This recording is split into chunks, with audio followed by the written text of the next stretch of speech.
네, 안녕하세요. 행정법률 전문사무소 승무입니다. 오늘은 그 군인 징계 때문에 제가 방송을 켰거든요. 이거 한번 살펴보면서, 아니 블로그 보면서 한번 이야기 나눠봤으면 좋겠습니다. 제 화면을 좀 줄이고요. 이제 직업군인 징계 문제와 대응 방안에 대해서 얘기를 할 건데요.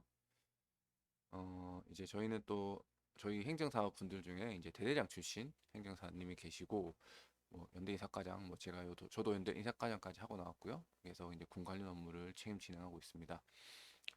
이제 직업군인 징계는 이제 두 가지로 나누어 볼 수 있어요. 이제 장교 부사관 있고 이제 직업군인이죠. 이제 병사 징계는 좀 변론으로 할게요. 이제 병사 징계는 뭐 사실 징계에 대한 징계 항고에 대한 실익은 그렇게 많진 않아요. 왜냐면 일단은 뭐 징계 항고를 하신다고 하면 결국은 뭐 변호사나 행정사를 선임을 해야 되는데 그렇게까지 그 정도로 차이가 나진 않기 때문에 그 정도로 이제 요구되는 것진 않기 때문에 그렇다고 뭐 병사 분들의 징계가 하찮다고 그런 건 아니고 실익이 그러니까 징계 항고를 해서 얻고자 하는 실익 뭐 금전적인 부분도 고려를 해야 되기 때문에 일단은 그 부분은 오늘 다루지 않겠습니다.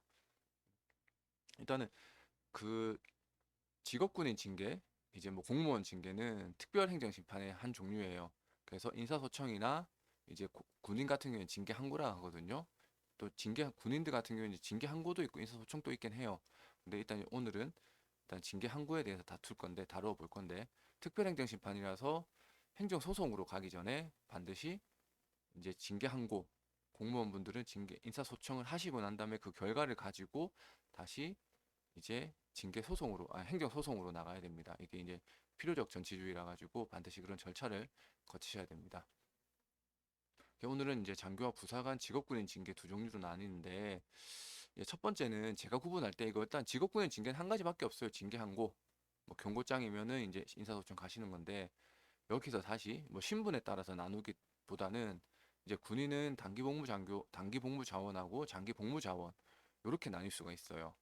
뭐 신분에 따라서 뭐 장교 징계, 부사관 징계, 뭐 징계위원회 구성은 이제 뭐 연대 같으면 이제 연대장이 이제 부사관 징계를 할 수 있고 뭐 장교 같은 경우에는 장성급 지휘관에서 할 수 있고 뭐 이런 것들은 어차피 구성이나 절차에 대한 문제고 그것보다는 저는 이제 단기 복무 자원에 대한 징계 항고, 장기 복무 자원에 대한 징계 항고 요걸 한번 다뤄보려고 합니다. 먼저 단기 복무 자원에 대해서 한번 이제 징계를 말씀드리려고 하는데 이것도 다시 두 종류로 구분할 수가 있습니다. 첫 번째는 내가 의무 복무 기간만 하고 나가는 인원들, 그리고 두 번째는 내가 장기 복무를 희망하는 인원이에요. 그럼 일단은 이 부분에 대해서 이 두 부류에 대해서 또 이제 구분이 되는 거죠. 이제 단기 복무 자원의 이제 징계에 대해서 간단히 살펴볼 건데 이제 단기 복무 자원 이제 육군사관학교는 인간을 하자마자 장기 복무로 전환이 돼서 나와요. 그래서 5년 차에 장기 이제 전역을 할 수 있고 아니면 10년 차에 전역을 할 수가 있습니다. 근데 그 외적으로 학군사관, 학사사관, 삼사관학교, 이제 민간 부사관, 현역 부사관들은 이제 처음 이제 나올 때 이제 단기 복무 자원으로 나오고 이제 장기 복무 선발이 돼야 되는 거예요.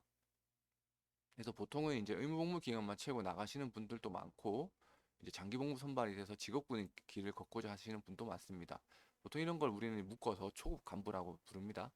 뭐 대부분들은 이제 20대 중반이죠. 뭐 초급 이제 부사관 분들은 이제 고등학교 졸업해서 바로 민간으로 들어오신 분들은 이제 20대 이상 초반일 거고 장교분들은 대학 졸업을 하고 인간해야 되기 때문에 보통 20대 중반 정도 이렇게 되죠. 근데 이런 분들이 대부분 징계에서 걸리는 징계 사유가 뭐 점프, 이수적 이탈이나 뭐 그다음 소원 수료 이런 것들이 있습니다. 근데 이제 징계라는 것이 무조건 규정에서 잘못 벗어났다고 해서 다 징계가 진행되는 건 아니에요. 제가 글 썼다시피 평소에 지휘관한테 인정받고 근무 자세가 좋다면은 그냥 이거 한번 꾸사리 한번 먹고 끝나면 돼요. 뭐 예를 들어 장교든 부사관이든 대대급에 근무하시든 연대급에 근무하시든 일단은 내가 미수지역 이탈을 해서 뭐 점프 뛰다 걸렸어요. 그러면 다음날 대대급이면 이제 작전 과장님이시죠. 가서 이제 뭐 조인트 한번 속된 말로 조인트 한번 까이고 욕 먹고 반성문 쓰고 끝나면 돼요. 그리고 중대장한테 또 조인트 한 대 맞고 하면 되고 그다음에 부사관 분들이라고 하면 중대 행정보호관이나 뭐 대대 주임원사한테 좀 욕 먹고 끝나면 되는데 이게 평소에 인식이 안 좋으셨던 분들 내가 장기를 하겠다라고 했는데 지휘관하고 다 좋으면 좋겠지만 좀 안 좋으신 분들이 있어요. 그런 분들은 이제 사소한 잘못에도 징계나 경고장에 나가게 되는 거죠. 어쨌든 뭐 군생활도 대인관계 연속이에요. 뭐 업무가 힘들다거나 아니면 뭐 그런 건 없어요, 군생활이. 그렇다고 뭐 작계를 모공이치를 다 외워서 뭐 평면 이제 뭐 군사 뭐 OAC나 OBC처럼 뭐 작계를 그리는 그런 건 아니고 대부분의 대인관계인데 평소 지휘관에게 인식 안 좋은 초급 간부들은 사소한 하나도 이제 얘는 내보내야 될 생각을 하기 때문에 이제 징계를 받게 되고 병무장 받게 되죠. 그래서 단기 복무 장교들은 이제 단기 복무 부사관들이나 단기 복무 장교는 이제 초급 간부들은 이제 나는 장기할 자원 없다 이런 사람들은 그냥 징계받고 전역하는 날까지 쥐죽은 듯이 숨만 쉬고 살아가면 크게 문제는 안 돼요. 제가 이제 연대 인사과장을 할 때 제 후배들이죠. 이제 초급 장교들 연대 인사과장이 돼봤자 중이긴 한데 이제 뭐 1년차, 2년차 후배들이 들어오면 한 명이 이제 대포 차량을 운전을 했었어요. 그래서 자기는 이제 외제차가 타고 싶으니까 대포차를 이제 그 역에 전철역에 이제 대놓고 이제 휴가 갈 때나 점프 이제 주말에 타고 다녔는데 그게 이제 문제가 돼가지고 이제 대포 차량으로 해서 됐는데 그 친구는 이제 단기 복무 자원이었어요. 뭐 어차피 뭐 학자금도 갚아야 되고 하다 보니까 들어와가지고 하는데 뭐그 친구는 그냥 그거 걸리고 난 다음부터 차 팔고 조용히 살았어요. 1년 뭐 1년 남짓 정도 조용히 살고 정말 있는 듯 없는 듯 사고 안 치고 살았죠. 그냥 전역하고 뭐 지금 또 얘기를 하는데 이제 연락은 받고 하는데 뭐 그렇게 살면 돼요. 근데 이제 장기 복무를 희망하는 장교, 부사관 이런 분들이 이제 문제죠. 왜냐면 내가 군을 위해서 들어왔고 장기 복무를 해서 어쨌든 직업적인 안정성도 한번 가져보겠다는 건데 징계나 경고장 받게 되면 사실상 힘들어요. 그러니까 이게 뭐 부대 지휘관이 판단해서 이제 순번을 매기는데 뭐 4명이면 4분의 2, 4분의 2 이렇게 들어가는데 그러니까 정말 지휘관이 잘 평가해도 징계나 경고장 받게 되면 밀릴 수밖에 없는 거죠. 그런 분들은 이제 그 상태에서 내가 장기 복무를 희망하는데 징계나 경고장 받게 되면 다시 이제 결론이 나오는 거예요. 아, 어쩔 수 없다. 내가 그냥 나가겠다라고 이제 장기 복무를 포기하고 그렇다고 뭐 군생활을 이제 개판치라는 건 아니고 끝나고 나가겠다. 아니면 그래도 내가 장기 복무를 희망했으니 나가는 날까지 최선을 다해서 마지막 차를 이제 막차 탄다 그러는데 이제 막차를 한번 타보겠다라고 하는 거죠. 이제 그렇게 됐는데 이제 장기 복무를 희망하는 초급 장교는 징계받게 되면 두 가지인데 이제 징계를 문의하시는 분이 많으세요. 내가 장기 복무를 희망한다. 이번에 들어간다. 근데 이번에 어째 뭐 불이한 좀 문제가 생겨서 징계 항고를 하고 싶다. 징계 받게 됐다. 어떻게 해야 되냐. 이렇게 하는데 어 그런 분들에게는 사실 얘기하는 게 힘들어요. 어쨌든 부대에서 징계를 하겠다는 거고 내가 그걸 다투겠다는 건데 이게 또 아까 말씀드렸다시피 지휘관이 하는 내가 이 사람을 이 자원을 이제 징계하겠다고 했는데 나는 징계받을 사유가 안 된다는 거죠. 결국은 부대와 다툼이 생기는 거거든요. 그러면 그게 더 역효과가 될 수 있는 거죠. 그래서 통상 이제 좀 가능성 있는 친구들은 이제 뭐 지휘관이 직접 불러서 얘기한 티타임 하면서 얘기하는 수도 있고 작전 장교가 작전 과장이 이제 뭐 담배 한 대 피면서 누구야 이번에 좀 어쩔 수 없는데 어쨌든 네 장기는 시켜줄게. 그래서 좀 지지군지 지내고 요거는 좀 받아들여라 하면은 이제 그런 친구들은 이제 지휘관이 챙겨주겠다는 그 말을 믿고 이렇게 조용히 하다가 막차 이제 계속 장기 복무를 지원하는 거죠. 근데 저는 이것도 안 맞다고 봐요. 대대급 지휘관이 통상 2년을 하거든요. 뭐 1년에서 2년 정도 하는데 그 친구들이 장기 들어갈 때 심사위원으로 첫 번째 아니면 길어봤자 타이밍 잘 맞으면 2번 들어가요. 평정을 2번 쓰는 거죠. 그러면 결국은 그분은 가실 거고 더군다나 대대장 그 지휘관이 S1, S2, S3, S4가 있는데 이제 직능이 뭐 군수고 뭐 작전이고 아니면 뭐 그렇게 하면 사단으로 갈 수도 있지만 뭐 사단에서 참모를 할 수도 있지만 아니면 대부분 가시거든요 다른 데로 그러면은 그 말을 믿고 믿었는데 작전 장교도 뭐 마찬가지겠죠. 작전 장교도 이제 작전 과장도 이제 대대급에서 하고 나면 통상 이제 연대급에 실무자로 들어가긴 한데 연대급 실무자로 들어간다 한들 사실 연대 과장들은 이제 뭐 소령들인데 그분이 소령을 달고 연대에서 심사를 연대 직할 때도 많고 연대 밑에 야 대대에서 올라오는 장기 자원들이 많은데 챙겨줄까? 저는 사실 의문이에요. 사실 그런 말을 하는 이유가 제가 볼 때는 그냥 포기 안 하게 하려고 마지막까지 결국은 좀 잘 마무리해서 내보내려고 하는 거지. 저도 그렇게 얘기를 하니까요. 통상 연대 이사과장 할 때 사고 치면 저 장기 해야 되는데 어떡합니까 하면, 그래 최선을 다하면은 내가 내년에는 뭐 단장 연대장님한테 말씀 잘 드릴게 하는데, 끝까지 그냥 사고 안 치게 만들려고 하는 것 같아요. 그래서 여기 적혀 있지만 초급 간부들 중에서는 어떤 게 더 효과적이란 말은 하는 게 참 힘들어요. 특히 그냥 제가 볼 때는 징계 항고를 하시는 것도 뭐 좋은 선택이긴 한데, 그냥 뭐 교묘하게 받아들이고 하는 것도 좋은 선택인 것 같아요. 그래서 뭐 어떤 게 더 효과적이라 말은 할 수 없습니다. 그래서 초급 간부들 같은 경우에는 단기 복무 자원은 어차피 나갈 거기 때문에 그냥 숨만 쉬고 살아 계시고, 계속 잘못하다가 더 큰 문제 만들지 말고 굳이 징계한 거 할 필요 없고 그냥 조용히 숨 마시다 나가시고, 장기 복무를 희망하는 초급 간부들은 앞서 말씀드린 것처럼 뭐 징계 항고에서 다투보는 방안도 있고 그냥 조용히 받아들이는 것도 있죠. 요거는 그냥 판단해 보세요. 어떤 게 맞는지. 근데 확실한 건 징계 항고해서 지휘관들이 좋아하진 않아요. 결국은 내가 징계 항고를 하면 차상급 부대 지휘관은 차상급 부대에 징계 항고 위원회가 열리는데, 결국 차상급 부대에서는 연대장, 그러니까 대대장이든 연대장이든 그 사람보다 높은 참모들이 있고, 그 사람들이 전화가 오겠죠. 이게 뭔데 징계 항고하냐고. 저도 그런 전화를 받았고 저도 그런 전화를 하고 하니까. 그래서 이제 징계 항고를 다투게 되면 결국은 평정권자인 지휘관에게 부담되는 건 사실입니다. 아까 말씀드린 것처럼 차상급 부대 징계 항고 위원회 열리는데, 그럼 관심 갖게 될 수밖에 없어요. 그러니까는 뭐 대대에서 하면은 사단에서 열리는데, 사단에서 사단 인사 참모는 대령급인데, 뭐 대령급이 연대장급이잖아요. 그렇다고 대대장한테 전화하면은 이제 얼어붙겠죠. 보통 이제 인사보좌관이, 소령급 인사보좌관이 이제 대대장한테 전화하는데 이게 뭐냐고 하는데, 그래서 부대 관리 안 된다고 얘기도 나오고, 평정 지휘관이 뭐 하는 놈인데 이렇게 징계한 거 하냐 이렇게 얘기도 나오기 때문에 조금 부담이 되죠. 그러면 이제 뭐 아니면 도저 인용되면 괜찮은데, 인용 안 되면 이제 장기 복무는 더 이상 힘들다 봐야죠. 그렇죠. 아까 뭐 제가 얘기하는 것처럼 희망 버리지 말고 계속 복무하라고 하는데 입에 발린 손입니다. 자, 그럼 이제 문제는 장기 복무 자원의 징계는 어떻게 해야 될지.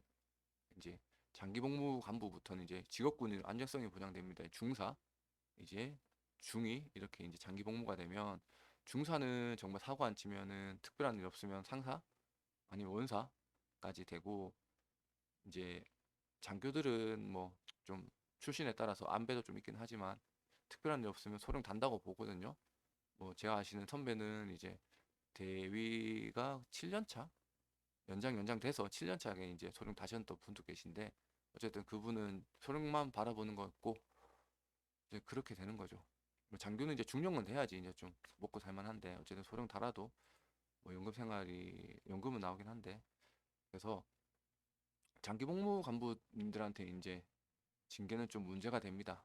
예. 제가 이제 중령 들어가시는 분들도, 이제 소령 때 중령 들어가시는 분들도 징계항고위원회 했고, 이제 중사에서 상사 진급 바라보시는 이제 부사관 분도 같이 했는데, 그리고 저희 변호사님이 이제 같이 이제 엮어가지고 이제 서면 작성하고 이제 징계항고위원회도 참석할 수가 있습니다. 변호사님도 참석하시니까 그렇게 참석하셔서 하셨는데, 그분들한테는 중요해요. 그러니까 결국 이제 부사관 분들은 이제 중령에 소령 아니 그러니까 뭐야 중사에서 상사 들어갈 때는 어쨌든 뭐 임기제, 그러니까는 뭐 계급 정년 뭐 이렇게 해서 그게 없지만, 보통 이제 중사에서 상사 달 때 뭐 11년 16년 차 되면 이제 진급 통상하시고 상사에서 이제 마무리 되시는 분도 계시고 한데, 부사 장교분들은 소령에서 중령이 달아야지 최소한 전 연금도 거의 한 300만 원 나오는 거고, 55세, 56세까지 하는 거니까 사회적으로 봤을 때는 중령을 달아야 돼요. 근데 소령에서 징계받아 버리면 사실상 중령이 진급이 힘드니까, 저는 일단 장기 자원은 가능하면 하자고 그래요. 어차피 장기는 됐고, 이렇게 해서 장기가 안 되나, 이렇게 해서 진급이 안 되나, 아까처럼 뭐 단기 복무 자원처럼 부대에서 징계 항공에서 밑보이고 이런 것도 안 해요. 왜냐면은 그 사람들한테 이제 인생이 달린 문제거든요. 정년이나 그런 것들 진급의 문제이기 때문에 장기 복무 간부들한테는 제가 가능하면 하자고 그래요. 뭐 저도 연대 이사과장 할 때 대부분 저도 이런 문제로 이제 뭐 사단 인사참모나 사단 인사보좌관님 아니면 지휘관 분들 뭐 연대장님이나 뭐 대대장님하고 얘기를 해보면 단기복무 자원은 징계 항고하는데 크게 의미는 없지만 장기복무 간부님들은 무조건 해야 된다는 게 통설이에요. 인사 쪽 인사 직능은. 네.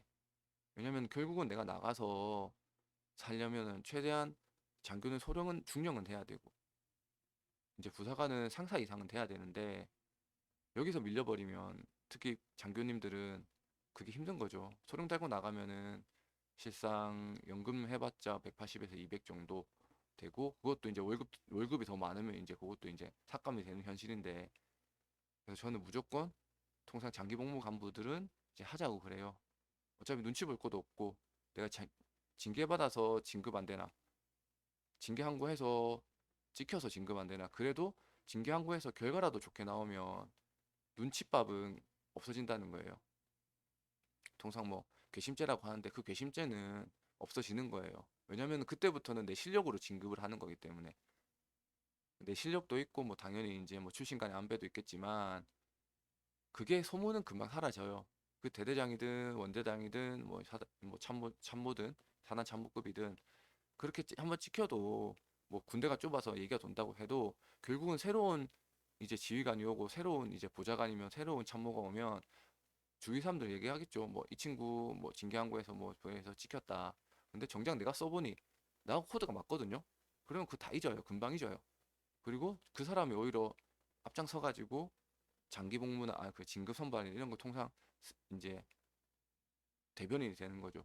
그래서 그 상황은 금방 바뀌기 때문에 장기 복무 간부들한테는 제가 볼 때는 무조건 하자고 그래요. 이건 제가 돈을 벌자고 하는 건 아니고 저도 연대 인사과장을 했었고 저희 인사직능 하시는 분들은 통상 그렇게 얘기를 하시고 꼭 저희한테 안 하시더라도 다른 데 가서 하라고 그래요. 왜냐면 이때부터는 인생이 달린 문제니까.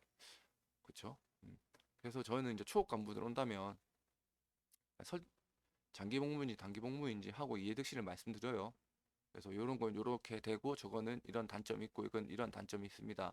판단하고 전화 주세요.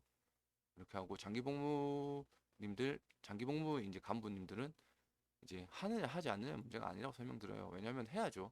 답이 없어. 이거 안 하면은 그렇게 끝나는 건데 해서 이기면 되잖아요. 이기면 되고 이겨서 찍히는 괘씸죄는 금방 바뀌어요. 1년만 지나면 돼요.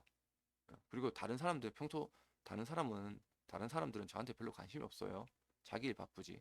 음. 근데 이제 형사 문제까지 이어지면 또 다른 문제긴 한데 요거는 이제 또 다음에 기회가 되면 하겠습니다. 어쨌든 뭐 이제 승무행정사는 저희 이제 군 출신 대대장님도 계시고 수사과에서 근무한 행정사님도 계시고 그리고 저희 변호사님도 계시니까 여기 같이 대응 방안을 마련해 드립니다. 그래서 아무튼 뭐 이런 군 간부 징계도 있지만 뭐 공무원 징계 이런 분들도 있으면 한번 전화 주시면 제가 최선을 다해서 상담해 드리겠습니다. 오늘은 직업군인 징계에 대해서 한번 살펴봤고요. 음, 이것 때문에 많이 힘들어 하시는 분 있으실 텐데